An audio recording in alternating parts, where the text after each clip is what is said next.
বিষয়টা দুঃখজনক হলেও সত্যি, আজ আমি ফার্স্ট টাইম মরমরিয়া যাচ্ছি হাঁসের কালাভুনা খেতে। তার চেয়েও বেশি এক্সাইটিং হচ্ছে আমরা পুরো ফ্যামিলি নিয়ে সেখানে যাচ্ছি। জানি না আপনাদের কেমন লাগে, তবে ফ্যামিলির সাথে আমার যে কোনো জায়গায় যেতে ভীষণ ভালো লাগে। সো আসসালামু আলাইকুম বন্ধুরা, কেমন আছেন সবাই? আশা করি সবাই অনেক ভালো আছেন। আলহামদুলিল্লাহ, আপনাদের দোয়া এবং ভালোবাসায় আমিও অনেক ভালো আছি। আজকের ভিডিওটি একটু লং হতে চলেছে, সবাইকে দেখার অনুরোধ রইল। প্রসঙ্গ যখন পুরো ফ্যামিলি নিয়ে কোথাও যাওয়ার, তখন কোনো বাধা মানে না।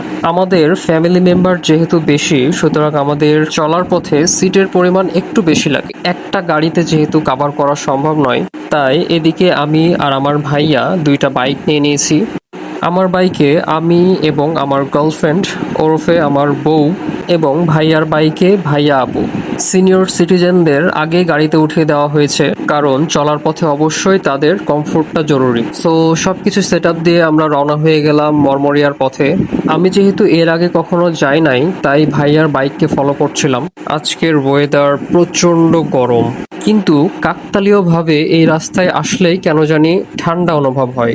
হয়তো রাস্তার দুই পাশের গাছপালায় এই পরিবেশটা ঠান্ডা করে রাখে, আর এই পরিবেশে রাইড করতে ভীষণ মজা লাগে। আর একটা মজার বিষয় হচ্ছে, গন্তব্যের চেয়ে আমার এই রাস্তাই বেশি ভালো লাগে।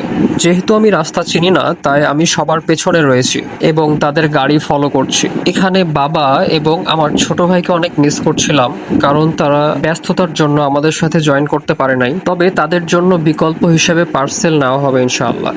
আমাদের বাসা থেকে মরমরিয়া খুব একটা দূরে নয়, আবার খুব একটা কাছেও নয়। বাসা থেকে একটু আর্লি বের হওয়ার কথা থাকলেও সবার বাচ্চা কাচ্চা নিয়ে বের হতে একটু দেরি হয়ে গেছে, তাই আমরা জুম্মার নামাজটা পড়ে বের হয়েছি। যাই হোক, আমরা প্রায় কাছাকাছি পৌঁছে গেছি, আর হয়তো মিনিট 10-এর রাস্তা। এভাবে ফ্যামিলির সবাই মিলে একসাথে রাইড করার মজাই আলাদা। যদিও এই রাস্তা মোটামুটি ফিট একটা রাস্তা, তবে কিছু কিছু জায়গায় ভাঙার জন্য একটু হিমশিম খেতে হয়, তবে সেটা সামান্য আর কি। বাকি আলহামদুলিল্লাহ খুব সুন্দর রাস্তা। সো ফাইনালি আমরা মরমরিয়া পৌঁছে গেছি। এখন আমরা একটা রেস্টুরেন্টে ঢুকবো। এখানে বেশ কিছু হোটেল অ্যান্ড রেস্টুরেন্ট রয়েছে, তবে ফাঁকা পরিবেশ পেয়ে আমরা তালুকদার হোটেল অ্যান্ড রেস্টুরেন্টে ঢুকে পড়লাম। আমরা যেহেতু এখানে আসতে একটু লেট করে ফেলেছি, তাই এখানে অনেকটা ফাঁকা দেখাচ্ছে। আর একটু আগে আসলে হয়তো এখানে অনেক ভিড় দেখা যেত। মরমরিয়ায় অনেক হোটেল এবং রেস্টুরেন্টের রিভিউ দেখেছি, কিন্তু এখানকার রিভিউটা দেখা হয় নাই। তাই ফাঁকা এবং নিরিবিলি পরিবেশ পেয়ে এখানে ঢুকে পড়লাম। আমাদের ফ্যামিলি মেম্বার যেহেতু বেশি, তাই আমাদের বেশ কয়েকটা সিট লাগবে, তাই তাদেরকে বলে ফার্স্টে সবকিছু ঠিক করে নিলাম। আজ আমার দুইটা বড় ভাই রয়েছে, তারাই মূলত স্পন্সর করছেন আর কি। সো আমরা খাবার